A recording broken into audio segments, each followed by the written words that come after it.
Olá, internautas da IC News. Hoje nós vamos falar sobre a Lei Geral de Proteção de Dados, a famosa LGPD, que entrou em vigor no dia 18 de setembro de 2020, recente. Porém, segundo o mais recente levantamento da empresa de consultoria ICTS Proactivity, um total de 84% de 508 empresas pesquisadas de todos os setores do país ainda não implementaram seus dados internos, não prepararam o seu sistema de TI e normas jurídicas para cumprir a Lei Geral de Proteção de Dados. Desse total, o setor financeiro, apenas 31,8% já implementou e se adequou à nova lei. Setor de serviços, o número é muito baixo, 19,6%. Varejo, 17,9%. E o setor hospitalar, que está em último lugar, 8,7% de implementação, principalmente agora, nesse período de pandemia, onde os hospitais recebem muitos dados, milhares de dados de pacientes, a maior parte continua também não adequada às regras da LGPD. E sobre esse assunto, nós vamos conversar com as advogadas Carla Adriana Santos Conejo e Marina Elaine Pereira, elas que estão atuando na advocacia empresarial e implementando, ajudando as empresas a se preservar para evitar multas caríssimas, pesadíssimas, se não cumprirem essa lei. O que eu gostaria de perguntar para vocês, doutora Marina, doutora Carla, se a maior parte das empresas ainda não implementaram, qual o risco já dos dados que elas receberem voltarem-se contra elas na forma da lei? Boa tarde a todos que estão nos assistindo. É bem verdade que elas estão ainda resistentes à implementação, né? Na verdade, o governo concedeu um prazo aí para a implementação e não sei por qual motivo, acho que por conta de sermos todos brasileiros, a gente acaba deixando sempre para a última hora. Agora, em agosto, começa a fiscalização da Agência Nacional. E muitos me falam assim, ai, Carla, eu sou muito pequenininha, então a Agência Nacional não virá atrás de mim, então eu não corro esse risco, por que eu vou ter esse gasto?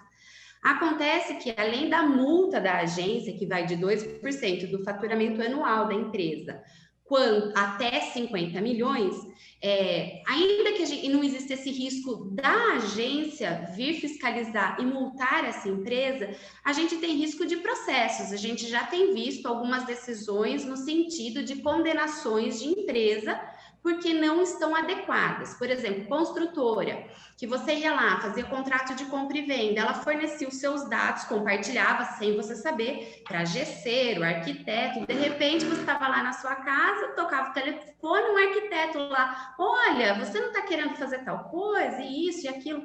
Então, ela veio regulamentar para que todas as pessoas físicas tenham mais garantia de proteção dos seus dados. Eu estou te fornecendo o meu dado para comprar apartamento.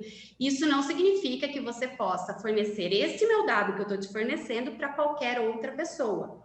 Então, é importante desde o pequenininho, desde aquele escritório de advocacia, que ele tem um computador, não tem funcionário, mas ele cadastra o cliente, então ele precisa se adequar. Aquela empresa pequena que tem 2, 3 funcionários, ele compartilha informação. Ai, Carla, não compartilha informação, compartilha sim, porque a partir do momento que você emite as guias, você compartilha todos os dados, com o INSS, com órgãos. Então, o funcionário também tem que estar ciente disso para ele saber qual o risco e qual o local que pode vazar os dados deles. Então, eu estou vendo a resistência, mas porque talvez as pessoas não estejam tão inteiradas da necessidade e o quão é bom para a pessoa física poder se proteger. Isso, né, Marina?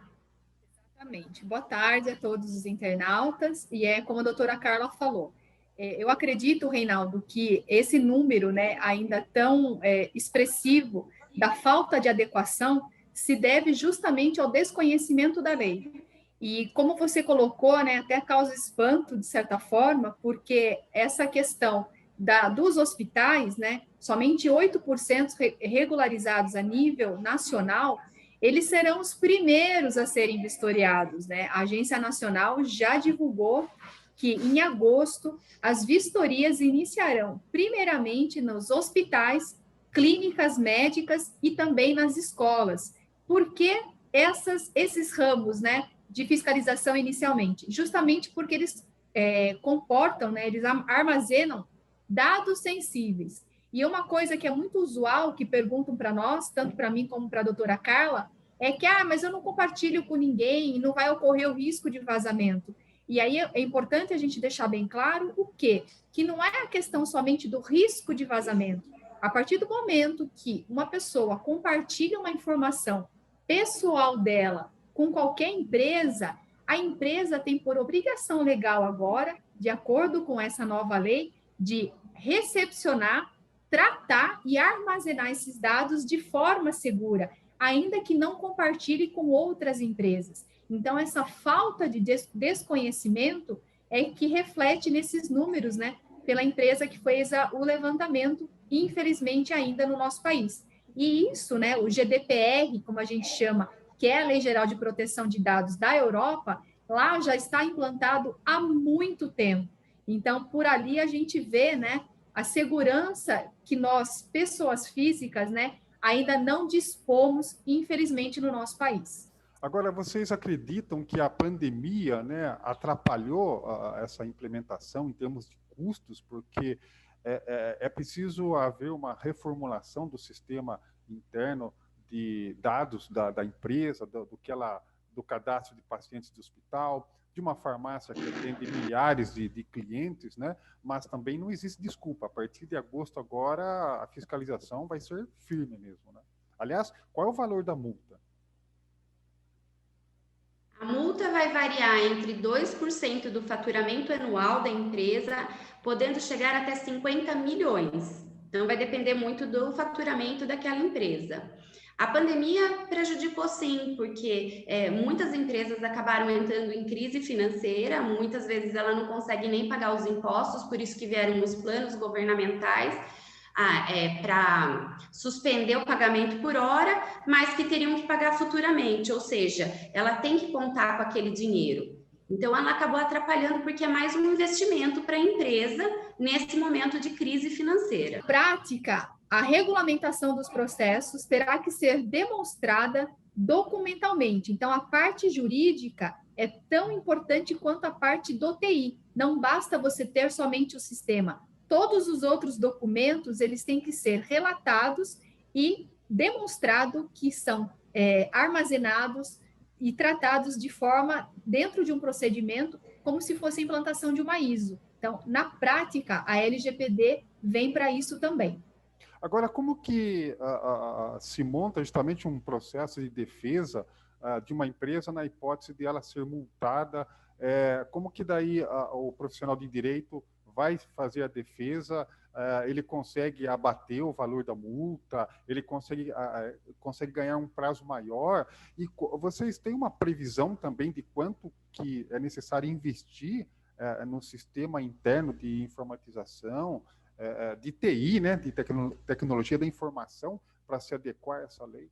A gente não tem informação de quanto seria o custo para que a empresa tivesse, porque muitas das empresas já têm o TI montado. Então, a gente não teria como falar o custo da parte de TI seria X.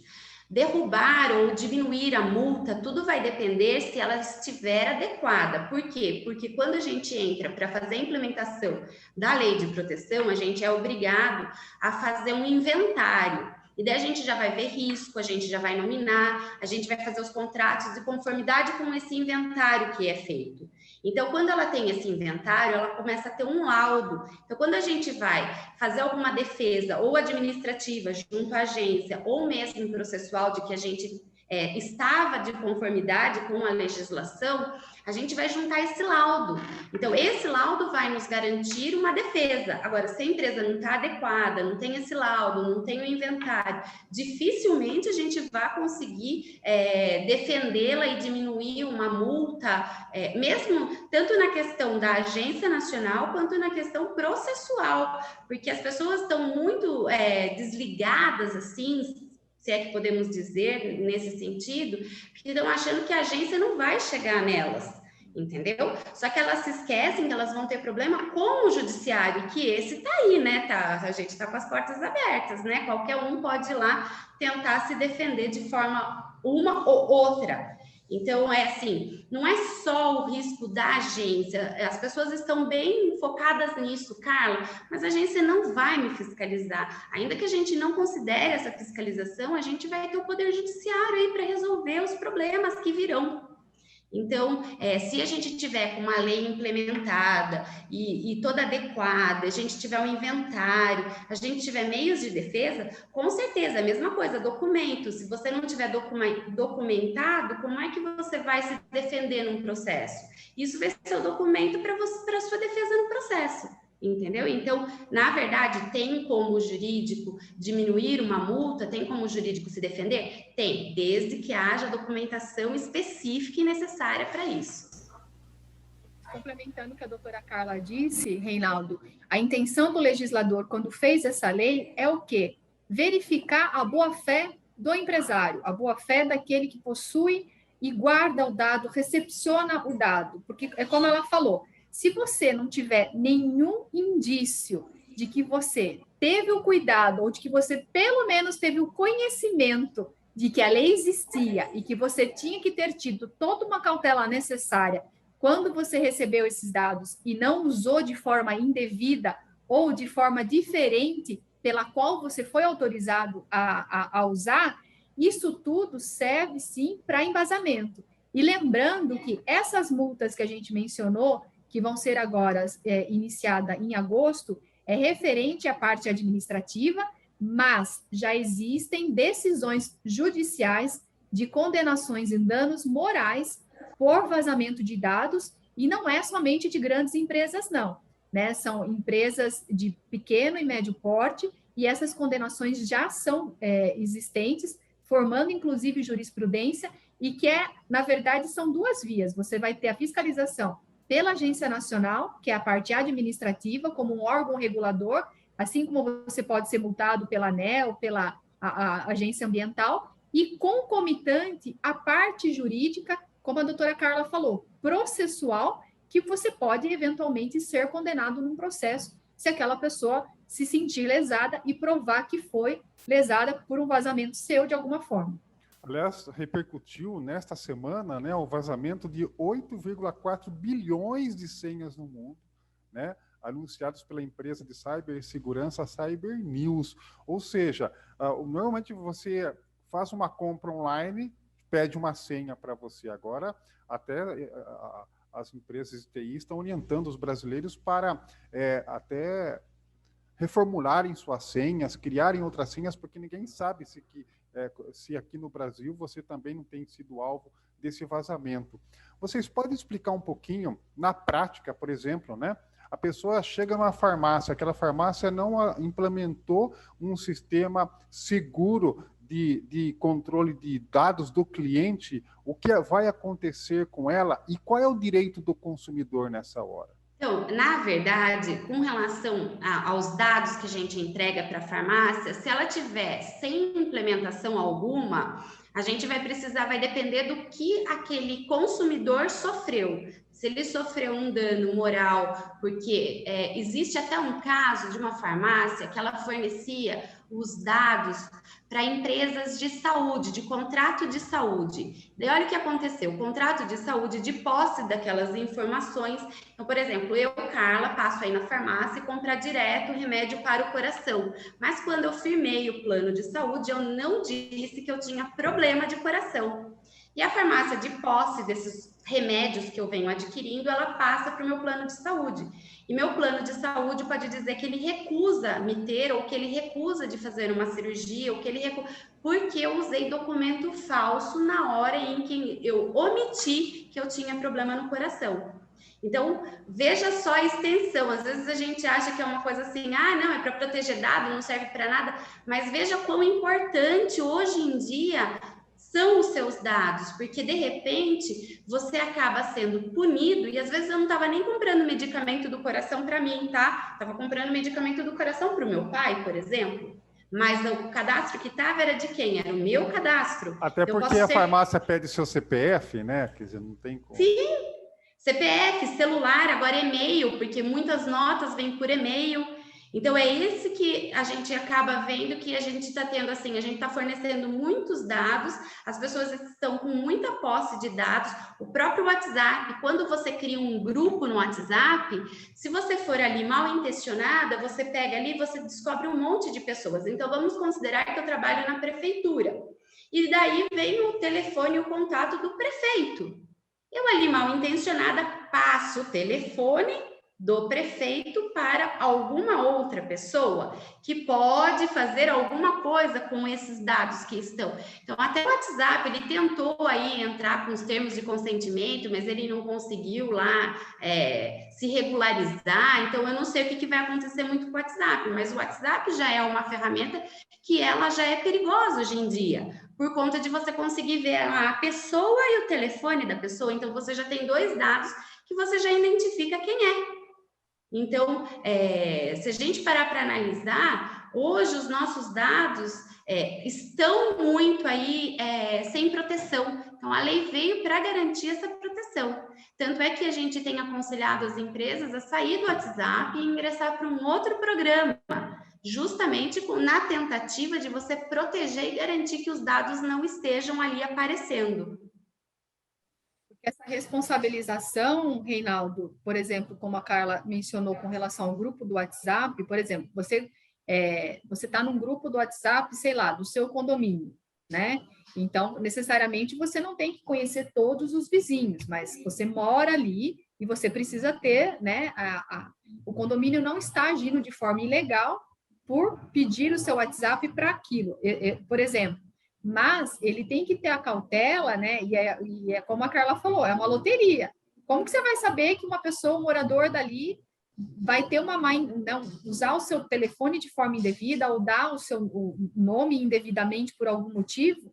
E quem vai ser responsabilizado, na verdade, não vai ser essa pessoa que divulgou, vai ser o condomínio.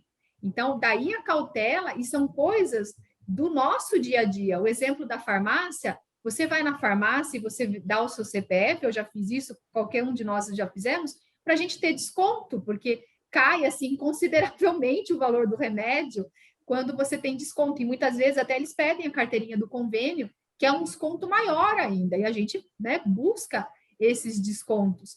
Então, essa proteção é extremamente necessária, ainda mais pela tendência, né? A pandemia, na verdade, acelerou essa questão aqui. O exemplo maior disso somos nós agora conversando virtualmente.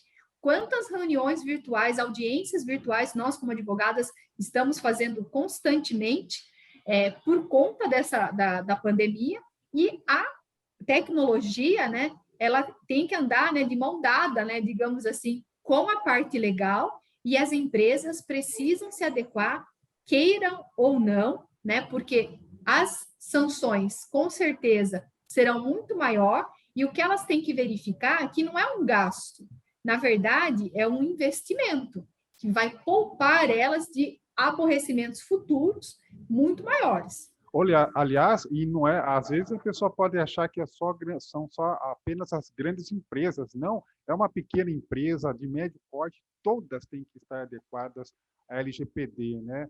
E se ela não tiver um anteparo jurídico de um profissional de direito, ela vai ter um prejuízo muito maior, né? Com certeza. Então, o prejuízo está aí, ela tem que tentar minimizar. Então, por isso que, como a doutora Marina disse, é um investimento agora para a empresa. Por mais que ela entenda que, tipo assim, eu vou gastar um dinheiro agora, não, vai ser um investimento para problemas futuros. Ela vai minimizar problemas futuros. O que acontece muito, que a gente vê muito em empresa, é que eles deixam o problema acontecer. Aí eles chegam no nosso escritório e falam, então, doutora, daí eles querem que a gente, tipo assim, resolva algo que já não dá mais para resolver. Você vai ter que... Porque ninguém está interessado em fazer uma advocacia preventiva, né? Fora do Brasil, o que se tem muito é a advocacia preventiva. Por isso que talvez a lei de proteção de dados lá já funcionou de uma forma muito mais rápida do que aqui. Porque todo mundo lá tenta se proteger, se prevenir. Na questão até da saúde, né? Eles não buscam, por exemplo, depois eu vou buscar um médico. Não, eles buscam antes. coisa que o brasileiro não está habituado, e a gente precisa estar habituado. Aí eu vou fazer um contrato de compra e venda. Eles vão ali numa papelaria, compram lá o papel, fazem o preenchimento. Aí deu problema, eles chegam no escritório, então, doutora, deu problema. Você fala, cadê o contrato? Você pega o contrato, você fala assim, gente, mas não tem garantia jurídica nenhuma. Eles se recusam a pagar um advogado, uma consulta de um advogado para elaboração de um contrato que vá dar garantia. Se não acontecer nada, ótimo, mas se acontecer, a gente não tem muito como salvar a pátria, né? A gente daí vai correr atrás do prejuízo, vai tentar minimizar e daí propor uma adequação para aquela empresa, né? Isso em todas as partes, na parte de consumidor, na parte trabalhista, agora na parte de LGPD. Então, o brasileiro precisa se adaptar e criar esse negócio de que a gente precisa prevenir, né? Para que a gente não tenha prejuízos maiores. Isso em todas as esferas, né? Como a doutora Carla falou, os riscos, né, para uma empresa, a gente sabe da carga tributária, o quanto é difícil, né, você ser empreendedor no nosso país, mas você tendo um suporte jurídico preventivo, com certeza a economia no final é muito maior, porque os processos trabalhistas são de alto valor. Agora está vindo essa questão da LGPD também, eventualmente um processo por dano moral. Tudo isso tem implicações, né, no dia a dia, no cotidiano dos empresários, dos consumidores, e por mais que você tente fazer a coisa da forma correta, depois que já aconteceu, né, a reparação do dano, ela existe, só que vai ter, de alguma forma, você vai ser atingido, né, e aí o advogado tem que ter toda a sua expertise para minimizar, mas anular por completo não tem como, somente com a advocacia preventiva. Para concluir, doutora Marina e doutora Carla, que mensagem vocês têm para as pessoas que veem nesse momento, como a gente tem que reforçar, a pandemia parece que hoje está ocupando tanto a vida das pessoas, evidente, que ela acaba até deixando de lado outras coisas e a proteção jurídica é uma delas, né? Para esse momento, já que agosto já está aí, a fiscalização está chegando. Olha, Reinaldo, na verdade, a lei de proteção de dados é tão importante por conta do seguinte: ele vai verificar não só a sua situação de proteção de dados, ele vai acabar te orientando na prevenção trabalhista, na prevenção de contratos com terceirizados. Então, como ele é muito amplo, ele vai acabar dando para a empresa uma segurança jurídica mais ampla. Entendeu? Então, eu não vou lá para implementar a lei de proteção de dados e vou pensar somente, né, de como eles estão pegando esses dados, como eles estão armazenando, como eles estão excluindo, como eles estão deixando a pessoa alterar ou não alterar. Não é só isso, uma política de privacidade, cookies, que é isso que eles estão visualizando. Na verdade, ele vai muito além, entendeu? Ele vai olhar toda a parte de RH, ele vai olhar toda a parte de marketing, ele vai olhar toda a empresa num contexto geral. Então, às vezes o custo é alto, por quê? Porque o trabalho é muito alto, a gente tem que dar horas de assessoria para a empresa, a gente precisa, na verdade, fazer várias consultas com a empresa, várias reuniões com a empresa. Cada empresa vai ter o seu documento próprio. Eu não tenho como virar e falar assim, eu vou comprar lá numa papelaria e vou entregar para a empresa. Não, porque a gente vai verificar caso a caso. Então, é assim, a LGPD, na verdade, vai ajudar em todas as áreas. Então, eles devem começar a buscar informações mais precisas para eles tomarem conhecimento, até no fato de, na hora deles contratarem, eles conseguirem entender e discutir conosco ou com qualquer outra empresa ou com qualquer outro advogado que esteja pronto para implementar a legislação. Né, da mesma forma que é novo para o empresário, é também uma novidade, né, para as pessoas físicas, né, para o consumidor final, para aquele que compartilha os dados. Só que isso, a partir do momento que as pessoas começarem a ter consciência, vai mudar até a postura e o questionamento. Hoje eu já faço isso, né? Quando vem a questão dos cookies num site determinado, antes você já clicava ali aceitar os cookies, nem sabe, né? Não tendo o conhecimento necessário. Hoje não, hoje você vê que alguns sites existe aquela permissão. Para que você vai autorizar, então, o compartilhamento das suas informações? Isso no mundo virtual. Mas, quando na forma presencial, nada impede que o consumidor chegue na empresa e fale, tá, eu quero um termo que você me diga para que você vai armazenar os meus dados. Essas perguntas, isso vai ser rotina, Reinaldo, é somente questão de tempo. Então, e que, como a doutora Carla falou, nos Estados Unidos, nós tivemos o caso de vazamento, por exemplo, daquela empresa Target, que é uma rede de hipermercados concorrente do Walmart, né? O Walmart é bem forte lá nos Estados Unidos, só que a credibilidade pelo vazamento do que ocorreu daqueles dados foi tão grande que as pessoas pararam de comprar no Target e eles estão, assim, tendo dificuldades em recuperar a imagem, né? Que é ainda uma coisa que culturalmente no Brasil a gente não tem, mas que vai passar a ser uma tendência. Por que eu vou comprar? Então, assim, eles fazem a opção. Por que eu vou comprar no Target, no Walmart, por exemplo, se no Target eu corro o risco dos meus dados serem vazados e no Walmart, por exemplo, não. E aqui vai começar, com certeza, ter também esse pensamento. Por que eu vou comprar na empresa A, que eu sei que não tem uma política de integridade, não tem, né, um rastreamento, né, um cuidado sério com os dados, se com a outra empresa eu tenho. E isso é muito interessante, porque, assim, não vai ser conseguido fazer o jeitinho brasileiro. A Agência Nacional vai vir, vai fiscalizar, e isso tem que ser público, né? Os nomes das empresas que não forem adequadas vão se tornar públicos até para os consumidores optarem por qual empresa eventualmente vão confiar posteriormente os seus dados. Tá aí, nós conversamos com as advogadas Carla Adriana Santos Conejo e Marina Elaine Pereira, elas que atuantes aí na advocacia empresarial para a implementação preventiva e de ampla defesa jurídica da Lei Geral de Proteção de Dados, a LGPD, que já entrou em vigor e a partir de agosto começa aí também a fiscalização junto às empresas no Brasil.